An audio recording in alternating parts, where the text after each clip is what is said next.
just came to a point where I wanted to do something more creatively. And how did you get into writing comics? Not the normal way. I was on a writer's panel early, and everyone had their story about how they got into writing comics. I'm like, well, I was a hairdresser. I started going to comic book forums because I live in a small town still, and there wasn't a comic book store at the time. Nobody to talk to about comics, so I have to go an hour and a half each way to get my comics and come home. And then I go on the message boards to talk about them. And I started just doing little parody pieces, goofing around, that I posted on the message boards. And they just got circulated enough that eventually I was asked to write a column for comicbookresources.com. And I did that weekly for quite a while. Called You All Sorry. And how did that lead into writing comic books for a living? Scott Shaw, how many people have heard of him and know his work?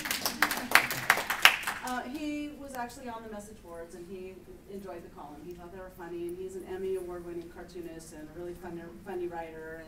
And he was working for Mongo Comics, who do the Simpsons comics. And he kept saying, they're looking for humor writers. You need to contact them. And I kept saying, no, I'm not a writer. I'm a hairdresser.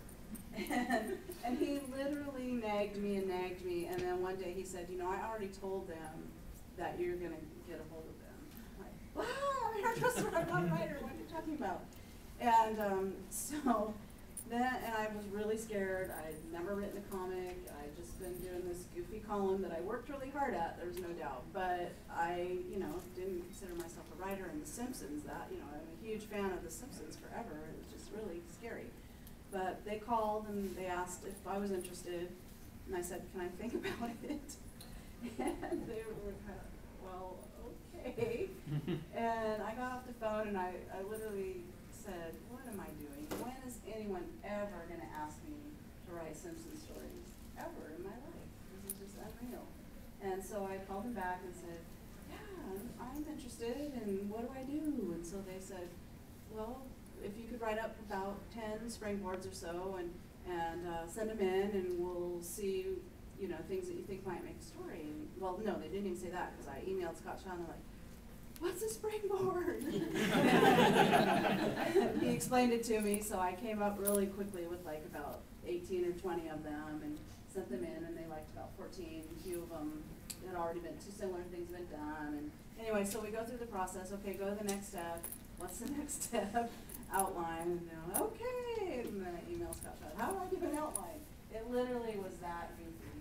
And because those people in the beginning took the time to explain to me how to do these steps, and then when it finally came to, okay, let's go to full script, I literally said on the phone, okay, what format would you like that in? Because I had no idea how to do this. And they took the time to explain to me a few different ways that different people do it, pick which one works best for you, and then go for it. And I did. I was scared, but I did. It was fun, and it actually got pushed out another story in issue 50 of The Simpsons and got into that issue. And how did you get into writing Deadpool? Well, Killer Princess was also around that time. Oh yeah, how did that get started? Well, Leah Hernandez was, we were friends online, and she had this particular style and sense of humor that we kind of related to each other. And so we came up with the idea together of Killer Princesses, and then Oni press published it, and it's a lot of fun. And then, while all that was going on, I got a call from Joe Quesada saying they'd like a pitch for Deadpool because they wanted to make it laugh out loud funny again.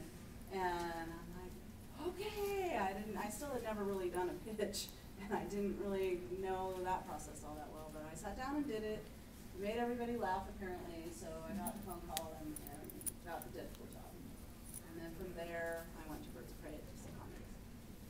Well, I've got a lot more questions for you, but if, is there anyone in the audience that said yes?